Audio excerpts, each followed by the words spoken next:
Bismillahirrahmanirrahim. Assalamualaikum warahmatullahi wabarakatuh. Selamat siang untuk semua para siswa yang ada di rumah. Mudah-mudahan kita semua, kami, Bapak dan rekan Bapak, kalian juga berada dalam lindungan Allah Subhanahu wa taala, terutama dalam situasi yang seperti ini. Kita harus selalu tetap jaga kesehatan, jaga jarak, kemudian sesering mungkin cuci tangan pakai sabun dengan air yang mengalir, dan jika keluar, terpaksa keluar, maka gunakan masker. Anak-anakku yang berbahagia, mudah-mudahan kalian tidak ngantuk di rumah. Siapkan apa yang perlu, tetapi tetap yang bersama-sama di sana harus menjaga protokol kesehatan, jaga jarak. Dalam kesempatan kali ini tentunya hanya akan Bapak sampaikan poin-poinnya karena waktunya cukup terbatas. Lebih lengkap sekali lagi ada di modul dan ada di buku. Kita mulai untuk materi pertama, yaitu seperti tertera di layar, perjuangan menghadapi ancaman disintegrasi bangsa. Di sana bisa dilihat ada 3 kategori. Yang pertama, peristiwa atau konflik dan pergolakan yang berkait dengan ideologi. Yang kedua, konflik dan pergolakan yang berkait dengan kepentingan. Di sini yang dimaksud kepentingan adalah kepentingan golongan. Yang ketiga, peristiwa konflik dan pergolakan yang berkait dengan sistem pemerintahan. Itulah permasalahan yang dihadapi oleh bangsa Indonesia di awal kemerdekaan. Jadi kalau melihat judul, ancaman disintegrasi, ini kebalikan dari integrasi. Kalau integrasi adalah penyatuan, disintegrasi berarti pembubaran. Ancaman ini bukan hanya terjadi di awal kemerdekaan, tapi nampaknya seperti sampai sekarang. Sebelum melanjutkan, di sini kami perlihatkan dulu ada wilayah Hindia Belanda. Artinya negara yang di kemudian hari menjadi Republik Indonesia dulu bernama Hindia Belanda atau Nederland Indisch Selbstbestuur. Ini atau lebih kenal Hindia Belanda. Ada daerah-daerah yang berwarna biru muda. Ini daerah yang dikuasai murni oleh pemerintahan kolonial. Sementara wilayah yang berwarna biru gelap atau biru tua, ini daerah di Hindia Belanda tetapi tidak dikuasai sepenuhnya oleh pihak pemerintah kolonial Belanda. Kalian bisa perhatikan di Pulau Jawa ternyata hanya Kesultanan Yogyakarta yang tidak dikuasai. Seluruhnya berwarna biru muda, artinya ini wilayah kekuasaan Hindia Belanda. Kemudian di Sumatera, ya, ada beberapa yang tidak tersentuh oleh pemerintahan kolonial Belanda, diantaranya adalah Kesultanan Siak di sini. Di Kalimantan juga ada daerah yang berwarna biru tua, di antaranya adalah Kesultanan Pontianak. Kemudian di Sulawesi, biru tuanya lebih banyak. Artinya daerah Sulawesi yang dikuasai oleh pemerintahan Hindia Belanda itu sangat sedikit sekali. Kemudian bergeser ke timur, ada Ternate Tidore ini berdaulat penuh, dan Papua ini berada di bawah kekuasaan Tidore. Itu situasi atau keadaan wilayah yang kemudian bernama Indonesia pada masa penjajahan Belanda. Kemudian berikutnya, kalian lihat dulu wilayah Indonesia setelah proklamasi kemerdekaan 17 Agustus 45. Ini seluruh wilayah bekas Hindia Belanda itu praktis menjadi Republik Indonesia. Nah, di sini bisa dilihat kecuali Timur Timur, kemudian Sarawak, dan tentunya ada Semenanjung. Mengapa? Karena Timur Timur itu tidak dikuasai atau tidak dijajah oleh Belanda, melainkan oleh Portugis. Kemudian Sarawak, negara yang berdaulat, dan Semenanjung Malaysia dikuasai oleh Inggris. Ini klaim Indonesia setelah proklamasi. Jadi seluruh wilayah Hindia Belanda diklaim atau diakui menjadi wilayah Republik Indonesia hasil proklamasi. Itu sebagai perbandingan ya. Sekali lagi perbandingan dengan wilayah Hindia Belanda dan wilayah Indonesia setelah proklamasi 17 Agustus 1945. Kemudian masalah timbul ketika Belanda tidak menerima proklamasi itu, artinya tidak mengakui. Maka terjadilah berbagai perundingan, terjadi berbagai perjanjian. Yang pertama tentunya kalian masih ingat yang perundingan Indonesia Belanda yang pertama adalah perundingan Linggarjati. Hasil perundingan Linggarjati mengatakan bahwa Indonesia itu terdiri dari Sumatera, Jawa, dan Madura. Itu cukup lumayan. Kemudian Belanda masih juga belum puas, masuklah kepada perundingan yang kedua atau perjanjian kedua, yaitu perjanjian Renville tahun 1948. Wilayah Indonesia seperti dilihat kelihatan di sini adalah yang berwarna merah. Jadi wilayah yang ditandai dengan warna merah. Di Pulau Jawa sendiri yang masuk wilayah Republik Indonesia hanya sebagian Jawa Tengah saja. Kemudian ujung Banten seperti ditunjukkan di sini. Yang lainnya Kalimantan, maaf, Sulawesi, kemudian Kepulauan Maluku, Sunda Kecil dan sebagainya itu menjadi wilayah Belanda. Nah, dari sinilah, dari perundingan atau perjanjian Renville inilah permasalahan mulai timbul. Banyak daerah yang tidak menerima perjanjian Renville karena kalau dibandingkan wilayah hasil perundingan Renville dengan perundingan Linggarjati jauh lebih kecil. Jadi kalau perundingan Linggarjati, Belanda mengakui Indonesia terdiri dari Sumatera, Jawa, dan Madura. Kalau perjanjian Renville hanya mengakui ini saja. Sumatera juga sebagian, walaupun sebagian besar, Pulau Jawa sebagian kecil. Nah, permasalahan akan dimulai dari banyak pihak di Indonesia yang tidak menerima perjanjian Renville. Itu latar yang harus kalian pahami dulu, bahwa kenapa terjadi pemberontakan, hampir semuanya menentang perundingan Renville atau perjanjian Renville yang sangat merugikan Indonesia. Yang pertama, pemberontakan PKI di Madiun bulan September 1948. Ini konflik yang berkait dengan ideologi. Tentunya PKI mengusung ideologi komunis. Jadi ingin membuat sebuah negara yang berdasarkan ideologi komunis. Kemudian yang kedua, secara garis besar dulu, pemberontakan DI TII. Yang dimaksud DI di sini adalah Darul Islam atau negara Islam. Kemudian TII merupakan pendukung dari DI, yaitu Tentara Islam Indonesia. Nah, ini cukup besar. Terjadi di 5 wilayah Indonesia. Pertama di Jawa Barat, kemudian Jawa Tengah, Sulawesi Selatan, Kalimantan Selatan, dan Aceh. Nanti dibahas lebih terinci. Konflik yang ketiga yang masih berkait dengan ideologi adalah Gerakan 30 September 1965 atau lebih sering disebut G30S PKI. Nah, ini hampir sama dengan yang pertama. Kelompok G30S ini mengusung atau menginginkan negara Indonesia berdasar kepada ideologi komunis. Jadi secara garis besar ada dua ideologi yang ingin ditegakkan di Indonesia. Kalau PKI mengusung ideologi komunis, kalau DI ideologi agamis, dalam hal ini Islamisme. Sebagai pengetahuan, kalian bisa perhatikan dulu, ada bendera PKI dan bendera Negara Islam Indonesia. Nah, ini bendera PKI. Jadi PKI itu sebuah partai yang pernah besar di Indonesia, kemudian eh, pernah sempat menguasai pemerintahan, dan inilah simbolnya atau benderanya. Ada bintang di tengahnya, ada simbol komunis internasional, Palu Arit, kemudian ada padi, kapas, bendera merah putih, dan tulisan PKI atau Partai Komunis Indonesia. Kalian bisa lihat sekali lagi. Kalau ini Palu dan Arit itu simbol komunis internasional. Jadi secara internasional simbolnya seperti itu. Kalau PKI, Partai Komunis Indonesia, seperti ini. Ada bintang, kemudian di tengahnya simbol komunis internasional, ada gambar atau simbol padi dan simbol kapas. Ini simbol kesejahteraan.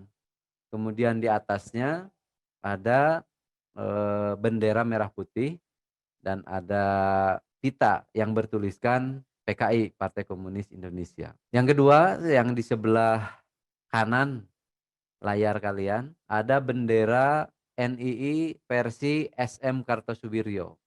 Jadi Negara Islam Indonesia versi Sekar Maji Marijan Kartosuwiryo. Seperti ini.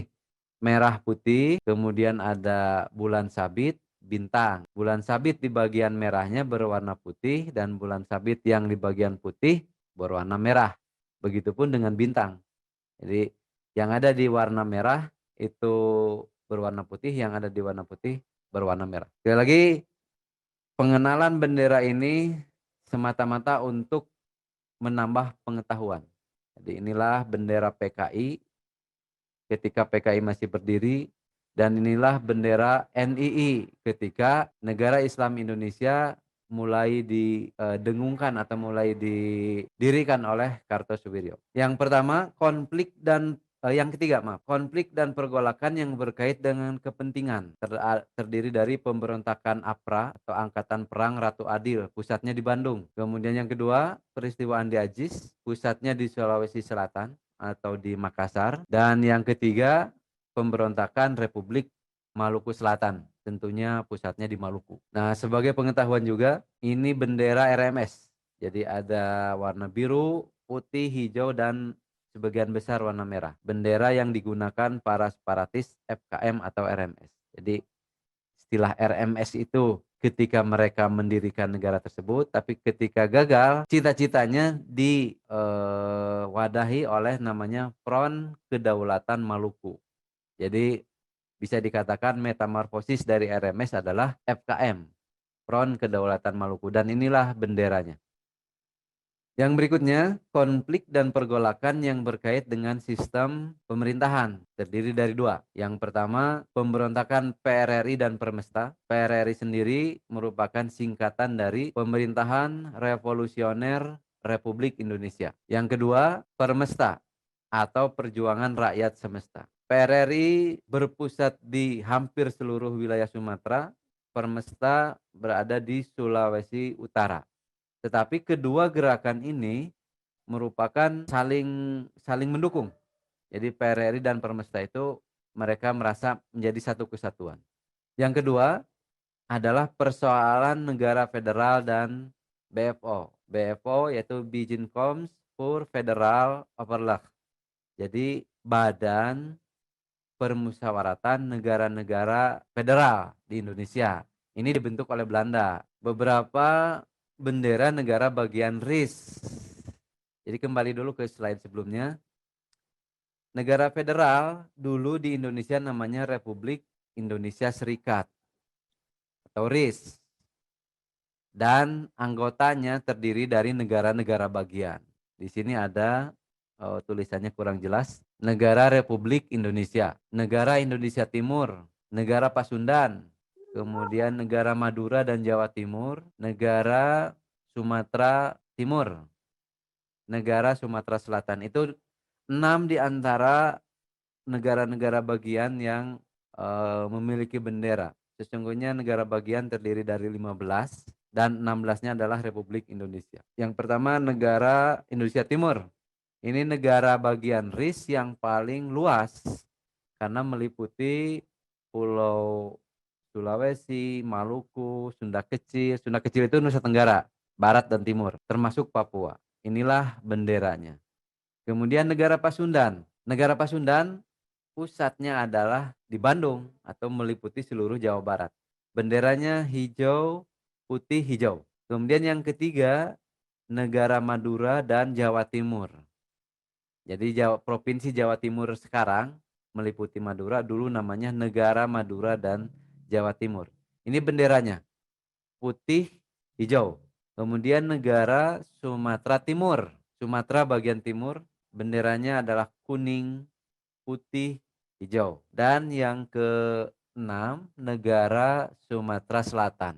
Warna benderanya terdiri dari warna kuning dan hijau. Di sini ada bendera negara-negara bagian RIS. Jadi di satu sisi ada negara-negara bagian buatan Belanda melawan, atau di satu sisi ada Republik Indonesia. Ini hasil proklamasi. Di dalam RIS, Republik Indonesia itu menjadi minoritas, satu melawan 15 negara. Nah, ini tidak lepas dari tujuan Belanda yang ingin kembali menegakkan penjajahan di Indonesia dengan berbagai cara. Hampir seluruh perundingan di awal kemerdekaan, Belanda mempersyaratkan bahwa Indonesia itu harus berbentuk RIS atau federal. Mereka tidak mau kalau Indonesia berbentuk kesatuan. Baik, kita lanjut dulu. Nah, ke sini lagi.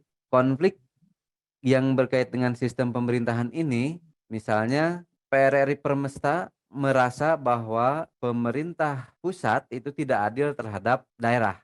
sehingga mereka mengajukan berbagai tuntutan. Kemudian Permesta juga begitu, mereka menegakkan perjuangan rakyat semesta, sehingga mereka tidak ingin membuat negara sendiri, tetapi lebih kepada membersihkan pemerintahan yang dianggap korup di Jakarta oleh pemerintahan ini. Namanya juga Pemerintahan Revolusioner Republik Indonesia. Sementara yang kedua, ini perlu kalian pahami lebih dalam, persoalan negara federal itu bukan tanpa pendukung. Mereka ada pendukungnya. Jadi tokoh-tokoh nasional terpecah dua, terbelah dua, ada yang mendukung negara berbentuk federal, ada yang mendukung negara berbentuk kesatuan atau disebut kaum federalis di satu pihak, dan di satu pihak disebut kaum unitaris, yaitu federalis, kelompok yang pendukung negara federal, sementara unitaris kelompok pendukung negara kesatuan. Sementara BFO itu sendiri adalah Badan Permusyawaratan untuk negara-negara federal tersebut. Buatan Belanda. Di awal berdirinya BFO lebih condong untuk kepentingan Belanda. Tetapi lama-lama BFO ini lebih netral. Karena walau bagaimana orang-orang yang mengisi kepengurusan di BFO adalah orang Indonesia. Sehingga jiwa nasionalismenya muncul. Ini yang menjadi persoalan persoalan negara federal dan BFO. Misalnya sebut satu sosok atau satu tokoh, yaitu Sultan Hamid II. Ini Sultan kalau tidak salah dari Pontianak. Beliau menggagas atau mendukung ide gagasan negara federal. Sementara sebut lagi satu tokoh, Sri Sultan Hamengkubuwono ke-9 dari Kesultanan Yogyakarta. Beliau tokoh yang mendukung gagasan negara kesatuan. Padahal dalam perjuangan kemerdekaan mereka sama-sama berjuang. Tapi ketika sudah dihadapkan pada bentuk atau sistem negara, mereka berbeda pendapat. Kemudian konflik ini misalnya, APRA itu tidak lepas dari kepentingan kelompok. Itu banyak mantan anggota tentara Hindia Belanda yang merasa kepentingannya terganggu, sehingga mereka tidak menerima pembentukan Angkatan Perang Republik Indonesia. Yang berikutnya, begitu juga peristiwa Andi Ajis. Beliau seorang perwira menengah dari KNIL yang menolak pengiriman APRIS ke Sulawesi Selatan. Dan yang berikutnya RMS juga begitu. Mereka tidak ingin bergabung dengan Republik Indonesia, melainkan ingin membentuk negara sendiri. Nampaknya seperti itu untuk materi yang pertama. Sekali lagi bisa kami simpulkan bahwa perjuangan menghadapi ancaman disintegrasi bangsa itu terdiri dari 3 jenis. Yang pertama berkait dengan ideologi, yang kedua berkait dengan kepentingan golongan, yang ketiga berkait dengan sistem pemerintahan. Yang berkait dengan ideologi ada 3, PKI Madiun, DITI, dan G30 SPKI. Yang berkait dengan kepentingan ada APRA di Bandung, Andi Ajis, RMS. Dan yang berkait dengan peristiwa konflik yang berkait dengan sistem pemerintahan, ada PRRI Permesta, Sulawesi dan Sumatera, juga ada persoalan bentuk negara, apakah federal atau unitaris. Mudah-mudahan sekali lagi untuk lebih lengkapnya kalian bisa baca di modul yang sudah didapatkan dari sekolah.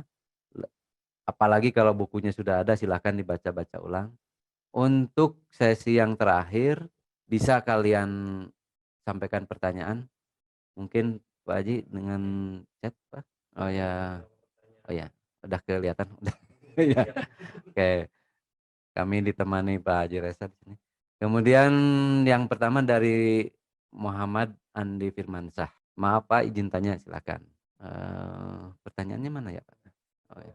Oh ya, bagaimana tanggapan Bapak terhadap kasus George Floyd, seorang lelaki kulit hitam Amerika yang tewas dibunuh dalam penangkapan setelah diduga mengeluarkan uang kertas palsu senilai 20 dolar Amerika?